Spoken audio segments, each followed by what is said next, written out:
Bet to jautājumu Es vēlos norādīt uz Finanšu ministrijas pieeja, šīs valdības pieeja, kurai es vēlreiz apgalvošu, kas ir fakts, ka ir izdevīgi, ka dzimst mazāk bērni, kā rīkojās.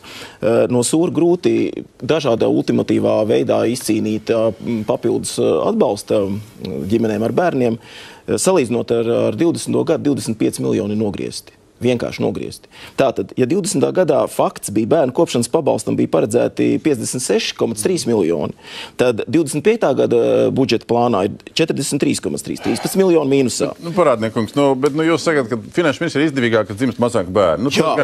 Jā. Tad Finanšu ministrijai ir izdevīgāk, ka visi nomirst. Jo pensionāri...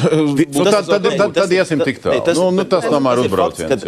Tanī brīdī, kad rāda, cik tiek veltīts ģimenēm ar bērniem, kad tika panākts jau bāzē ielikta šī nauda, šie 54 miljoni. Beigās viņi tiek samazināti tikai tāpēc, ka prognozes mērķa grupa dzimst mazāk, tad rekur mēs samazinām. Savukārt, ko varēja izdarīt, zinot to, ka ienākumi nepalielinās vai dzīves dārdzība gan palielinās, attiecīgi šos te pašu naudu, kas bija paredzēta bērnu kopšanas pabalstam, pārdalīt kaut vai uz tiem pašiem, kas ir. Tas nozīmē, ka pa 60 eiro būtu lielāks šis bērnu kopšanas pabalsts jau tagad bijis.